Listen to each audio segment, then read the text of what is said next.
हाँ जी, तो हम पी ब्लॉक में इनर्ट गैस की बात करेंगे। सबसे पहले लास्ट ग्रुप है ये, ठीक है। कुछ एक बेसिक फिजिकल प्रॉपर्टीज का आपको आइडिया होना चाहिए जो कि नॉर्मल जनरल ट्रेंड चलते हैं।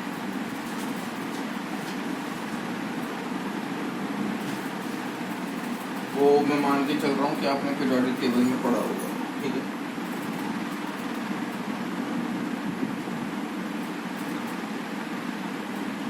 जैसे ये आपका इनर्ट गैस है, इसे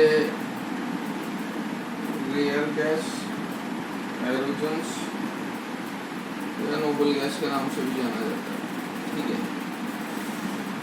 काफी रेयरली एग्जिस्ट करती है एनवायरनमेंट में, इसलिए इसे रेयर गैस भी बोलते हैं, क्लियर। इसका 1s2 कॉन्फ़िगरेशन होता है, बाकी रेस्ट जितने भी एलिमेंट है उन सबका कॉन्फ़िगरेशन ns2 np6 होता है, जहाँ पे n लाई करता है बिटवीन 2 to 6, ठीक है। इलेक्ट्रॉनिक कॉन्फ़िगरेशन के बारे में आप जानकारी देख चुके हो। Next we'll talk about what ionisation energy. Ionisation energy down the group decrease होती है क्योंकि radius down the group increase होती है, बताने जैसा कुछ नहीं था। एटॉमिक रेडियस बढ़ती है। इलेक्ट्रॉन एफिनिटी की बात करोगे तो इलेक्ट्रॉन एफिनिटी होता है आउटर मोस्ट शेल में इलेक्ट्रॉन ऐड कराने की टेंडेंसी। जैसा कि आप देख सकते हैं कि फुलफिल्ड इलेक्ट्रॉनिक कॉन्फ़िगरेशन है तो आसानी से इलेक्ट्रॉन ऐड नहीं होने देगा, इसलिए इसकी electron affinity approximately equal to 0 हो जाती है, ठीक है ना।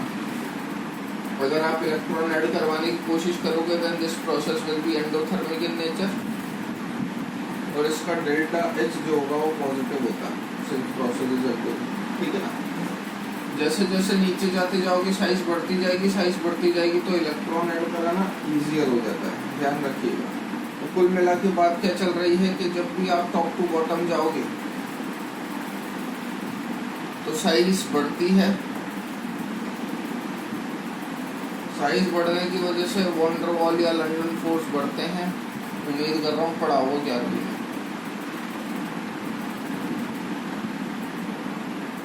वॉन्डर वॉल या लंदन फोर्स बढ़ने की वजह से मेल्टिंग पॉइंट या बॉइलिंग पॉइंट घटता है, सॉल्युबिलिटी बढ़ती है, which further increase in ease of liquefaction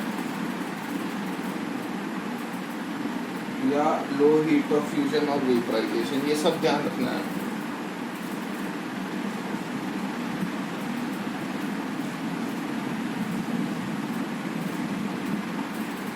size बढ़ने की वजह से वॉन्डर वॉल या लंदन फोर्स बढ़ता है, मेल्टिंग पॉइंट बॉइलिंग पॉइंट घटता है, सॉल्युबिलिटी बढ़ता है, ईज ऑफ लिक्विफिकेशन बढ़ता है और लो हीट ऑफ फ्यूजन और वेपराइजेशन, ठीक है।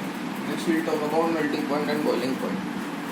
जैसा कि आप यहाँ से देख सकते हैं, जैसे जैसे नीचे जाओगे साइज बढ़ रहा है, साइज बढ़ता है तो मेल्टिंग पॉइंट बॉइलिंग पॉइंट घटता है, बताने की जरूरत नहीं है, ओवरऑल सारा लिखवा दिया। आगे के पॉइंट, सॉल्युबिलिटी की बात करूंगा तो सॉल्युबिलिटी बढ़ेगी। सॉल्युबिलिटी के बारे में चलिए वो ज़्यादा हो जाएगा, उसमें ईज ऑफ लिक्विफिकेशन की बात करूंगा तो ईज ऑफ लिक्विफिकेशन बढ़ेगा। ईज ऑफ लिक्विफिकेशन का फंडा समझ लीजिए, अगर 11 ठीक ठाक कर रखी होगी तो होपफुली आ जाएगा समझ।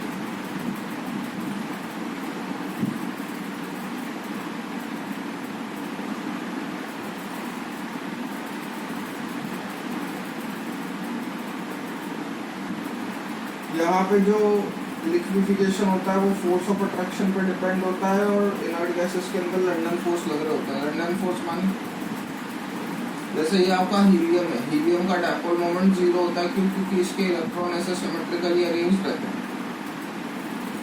लेकिन होता क्या है, जैसे ही एक और हीलियम का एटम इसके पास में आता है, इसके जो इलेक्ट्रॉन्स की शिफ्टिंग है वो कुछ ऐसी हो जाती है जिसकी वजह से इसके इलेक्ट्रॉन यहाँ पे आ जाते हैं, मतलब सिमेट्रिकल से एसिमेट्रिकल डिस्ट्रीब्यूशन हो जाता है, और उस एसिमेट्रिकल डिस्ट्रीब्यूशन होने की वजह से यहाँ पे पार्शियल नेगेटिव और यहाँ पे पार्शियल पॉजिटिव चार्ज जनरेट हो जाता है। ये पार्शियल नेगेटिव और पार्शियल पॉजिटिव चार्ज यहाँ जनरेट होने की वजह से ये सामने वाले पे पार्शियल पॉजिटिव और पार्शियल नेगेटिव चार्ज जनरेट कर देता है। इसे आप बोलते हो आयन इंड्यूस्ड डायपोल अट्रैक्शन। ठीक है, होपफुली पढ़ा होगा। इसी की वजह से ease of liquefication down the group बढ़ता है।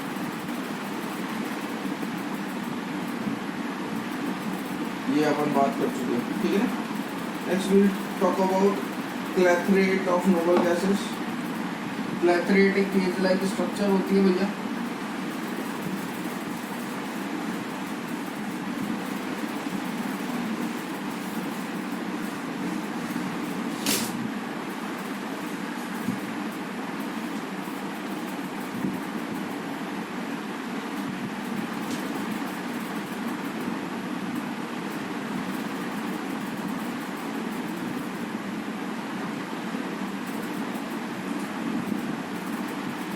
इनर्ट गैसेस जितनी भी होती हैं वो फिनॉल या फिर उसके डेरिवेटिव के साथ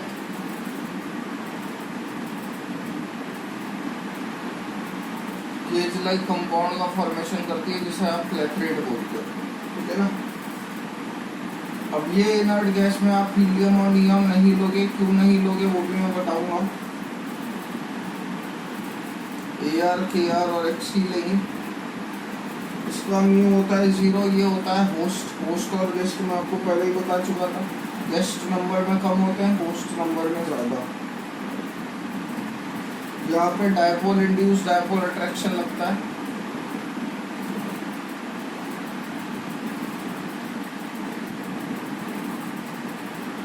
डायपोल इंड्यूस डायपोल अट्रैक्शन का माने क्या कहना चाह रहा हूँ वो समझना।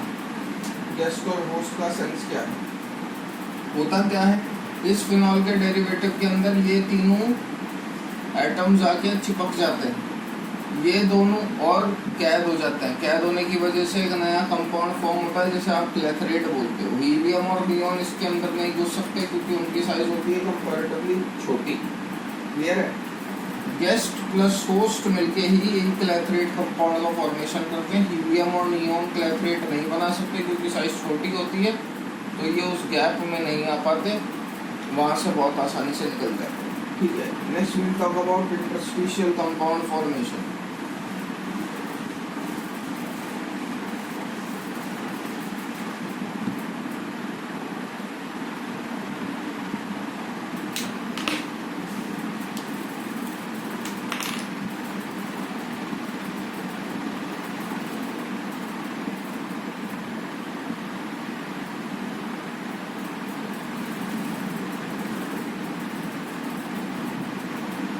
इसके अंदर क्या होता है, ऐसे 3 सॉलिड मानिए। सॉलिड स्टेट में अपने टेट्राहेड्रल वॉइड पढ़ा ही था। ये इंटरस्टिशियल साइड होती है, इसके ऊपर एक और रख दो तो इसे अपन टेट्राहेड्रल वॉइड बोलते हैं, ठीक है ना। यही साइड वॉइड या इंटरस्टिशियल कहलाया जाता है। ये होते हैं metal atoms. These act as what, host. अब आप जो वहाँ पे रेडियस रेशो पढ़ते हो, ये 0.225 से 0.414, 0.414 से 0.732 सॉलिड स्टेट में मान के चल रहा हूँ पढ़ा होगा। ये होता क्या है, अब आप यहाँ पे देख सकते हैं कि ये साइड बहुत छोटी है, तो यहाँ पे अगर कोई एलिमेंट आएगा तो वो बहुत ही छोटा आएगा। इनर्ट गैस में कौन सा एलिमेंट आ सकता है, ऑब्वियस सी बात है हीलियम। ये जो रेडियस रेशो होता है एक्चुअल में वो R of helium upon R of metal का ही होता है। इतनी सी साइड में एक बहुत ही छोटा मेटल आ सकता है और वो सिर्फ हीलियम ही होता है, तो वो इसकी साइड को ऑक्यूपाई कर जाता है, इंटरस्टिशियल साइड या फिर कंपाउंड फॉर्मेशन का मतलब ये। Next we talk about discovery of inert gas compound. तो देखिए, जैसा कि आप लोग जानते हैं दैट इनर्ट गैस का ऑक्टेट कंप्लीट होता है, तो वो किसी से भी रिएक्ट करने में शुरुआत में हिचकते हैं।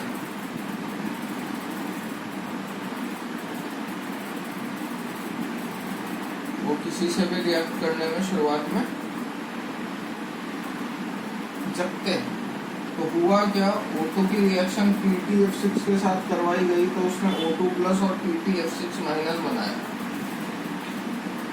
यहाँ पे ये रिएक्शन करवाने का मतलब क्या था, फर्स्ट कंपाउंड था ये जो फॉर्म हुआ था, बाइनील बर्थलेट, आपको उससे कोई मतलब नहीं है।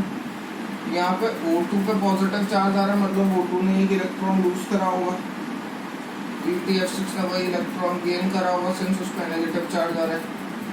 इस ओवरऑल प्रोसेस में जो आपको एनर्जी लगी थी वो लगी थी 1175 किलो जूल पर मोल ऑक्सीजन को एक्साइट करवाने में या O2 में से इलेक्ट्रॉन निकालने में। O2 में से इलेक्ट्रॉन निकालने में very high amount of energy चाहिए होती है, क्योंकि ऑक्सीजन और ऑक्सीजन का बॉन्ड आसानी से नहीं टूटता। आपको बहुत ज़्यादा एनर्जी लगानी पड़ेगी उनके बीच के बॉन्ड को तोड़ने में। क्या सेंस है वो थोड़ी देर में बताऊंगा।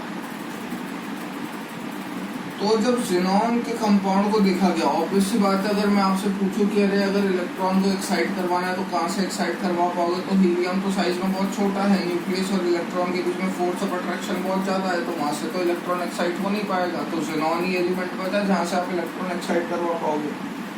तो ज़ीनॉन Xe++ इलेक्ट्रॉन में तोड़ा, उसको मैंने PtF6 से रिएक्ट करवाया।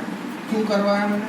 क्योंकि इसके लिए जो मेरे को अमाउंट ऑफ एनर्जी देनी पड़ी वो 1170 किलो जूल देनी पड़ी। तो अपन ने देखा कि अरे ये तो लगभग इसके बराबर है, तो ये अगर PtF6 से रिएक्ट कर सकता है तो ज़ीनॉन भी PtF6 से रिएक्ट कर जाएगा। और वो कर भी गया और उसने HCPtF6 टाइप का कंपाउंड बना लिया, विच इज ऑरेंज सॉलिड। ठीक है, ये आपको कुछ एक दो चार चीजें ध्यान रखनी हैं, इनके बेसिस पे हो सकता है आपसे सवाल पूछ ले। Next we will talk about compounds of xenon.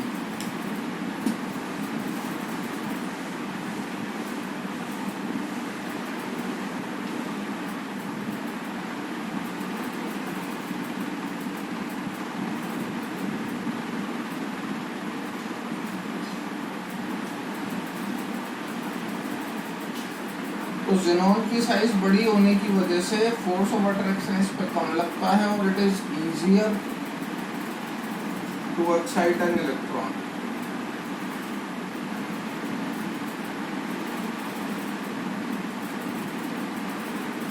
ठीक है, तो ये दो चार तरीके के कंपाउंड बनाता है, लेकिन ध्यान रखिएगा ज़ीनॉन सिर्फ ऑक्सीजन और फ्लोरीन के साथ ही कंपाउंड बनाता है। क्यों? Due to its high electron negativity. तो या तो ज़ीनॉन फ्लोरीन के साथ कंपाउंड बनाएगा, या ऑक्सीजन के साथ कंपाउंड बनाएगा, या ऑक्सीजन और फ्लोरीन दोनों के साथ कंपाउंड बनाएगा।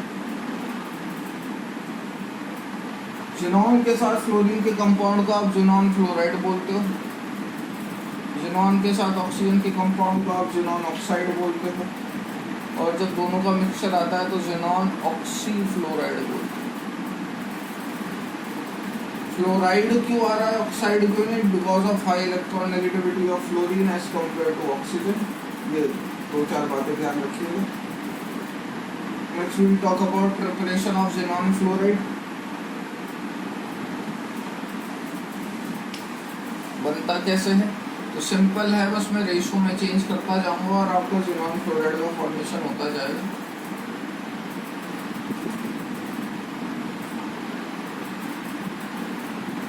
Hc की F2 के साथ रिएक्शन करवा लो 450 डिग्री सेल्सियस पे, और निकिल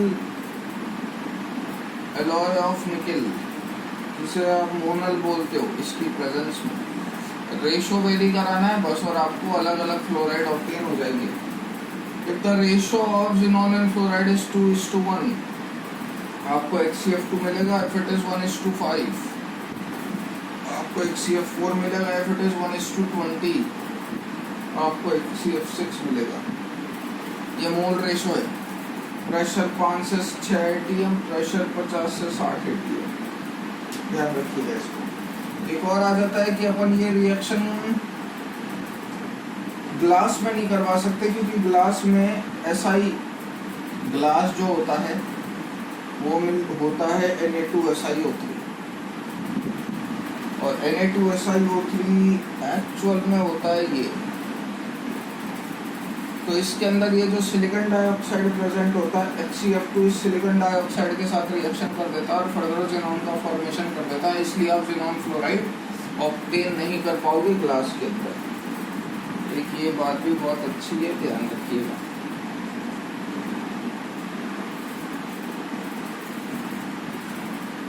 ठीक है, Next we'll talk about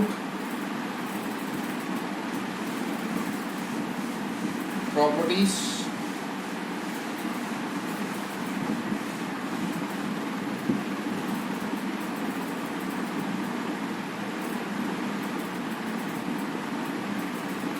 Of xenon fluoride. पहला ऑक्सीडाइजिंग एजेंट की तरह काम करता है बढ़िया वाले। दूसरा फ्लोरीन डोनर या फ्लोरीन एक्सेप्टर की तरह काम करता है।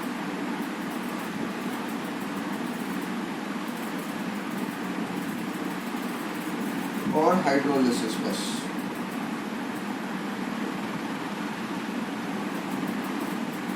चारों प्रॉपर्टी देखेंगे। ऑक्सीडाइजिंग एजेंट क्या होता है भैया? जो सामने वाले को ऑक्सीडाइज करे और खुद रिड्यूस हो, रिएक्शंस ध्यान रखेंगे।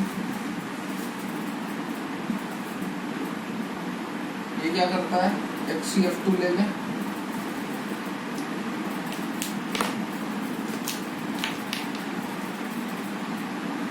HCF2 की रिएक्शन में H2 से करवा दूं, HCF4 की रिएक्शन में H2 से करवा दूं और HCF6 की रिएक्शन में H2 से करवा दूं। तो क्या प्रॉपर्टी पड़ रहा है? ऑक्सीडाइजिंग एजेंट की तरह काम करता है। तो मतलब सामने वाले को क्या करेगा? ऑक्सीडाइज और खुद क्या होगा? रिड्यूस। ये अभी कौन सी ऑक्सीडेशन स्टेट में? 0 +2 +4 +6। तो ये खुद हमेशा रिड्यूस होता है ज़ेनॉन में। प्लस आपको क्या मिलेगा? HF। यहाँ पे आप देख सकते हैं हाइड्रोजन आपको +1 का मिल रहा है। तो ये तो ऑक्सीडाइज हुआ जबकि ये रिड्यूस हुआ है। तो hopefully the first property is clear. और दो चार चीज़ें आपको ध्यान रखनी है। That it convert Cl- to Cl2, oxidation ही कर रहा है। I- को I2 में और Ce+3 को Ce+4 में कन्वर्ट करता है।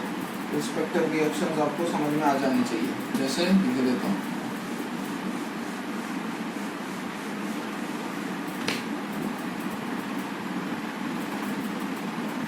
HCF2 HCl के साथ Cl- को क्या में कन्वर्ट करेगा? Cl2 में प्लस Hc प्लस HF। ये तो पहले वाले प्रोडक्ट है जो इससे पहले वाली रिएक्शन में लिखे थे। ये प्रोडक्ट कॉमन चलेंगे। HCF2 Hi के साथ रिएक्ट करके I2 plus Hc plus HF देगा। पैरेट ग्रीन कलर होता है, ध्यान रखना इसका। इसकी जगह Ki भी आ सकता है, तो यहाँ पे HF की जगह Kf पढ़ लेना बस, और कुछ नहीं। नेक्स्ट आपको इसके बेस की रिएक्शन बोलूँ तो ज़ेनॉन C2SO4 के होल थ्राइस के साथ in the presence of acidic medium react करता है और बनाता है Hc plus HF plus CeSO4 का होल ट्वाइस। C+3 से Ce+4 जा रहे हो। ध्यान रखना, अगर H2SO4 की जगह कोई और सल्फेट लेते हो तो आपको HF की जगह F2 मिलता है। नोट्स में लिखा हुआ है, सीधी बात।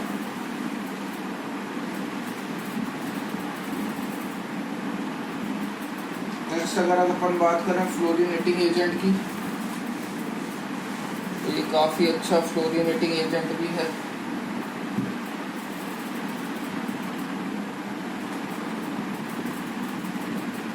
फ्लोरीनेटिंग एजेंट मतलब कुछ नहीं है, ऑर्गेनिक हैलाइड्स के अंदर फ्लोरीन ऐड कर देना। जैसे CH3I प्लस HCF2, इसमें फ्लोरीन ऐड कर दो, CH3IF2 प्लस HC। इस तरीके से रिएक्शन चलेंगे, ठीक है ना। बाकी रिएक्शन आप वहाँ से देख सकते हो।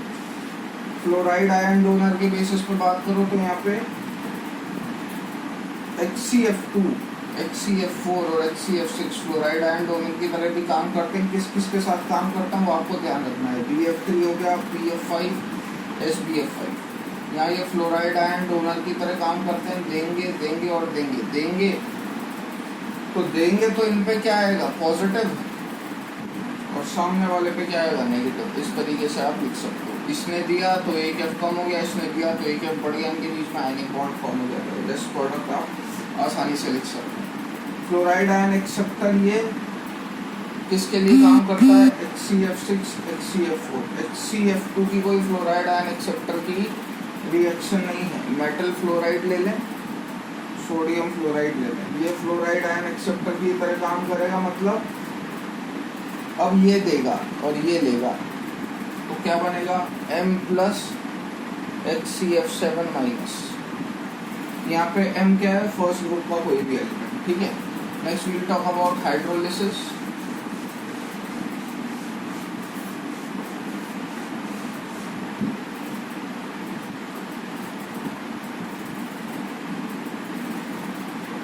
स्टेप हाइड्रोलिसिस का फॉर्मेशन होता है यहाँ पे HCF2H2O के साथ, HCF4H2O के साथ। इसकी बेसिस की बात करूँ तो ये रेडॉक्स हाइड्रोलिसिस करता है। HCF6 आगे देखोगे वो स्टेप हाइड्रोलिसिस करता है। रेडॉक्स हाइड्रोलिसिस माने ऑक्सीडेशन रिडक्शन होगा। HCF2 Hc में जाता है, H2O यहाँ पे -2 में है, वो O2 में जाता है 0, ठीक है, प्लस HF। अब आपको इसमें भी सेम वही प्रोडक्ट बनाना है, Hc plus HCO3 plus HF plus O2। ये डिस्प्रपोर्शनेशन रिएक्शन भी बोलते हैं इसको, क्योंकि यहाँ पे आप +4 में हो, यहाँ आप +6 में हो, यहाँ पे आप 0 में। ऑक्सीडेशन रिडक्शन दोनों हो गया। HCF6 के साथ जैसे मैं आपको पहले ही बता चुका था, स्टेप हाइड्रोलिसिस होता है।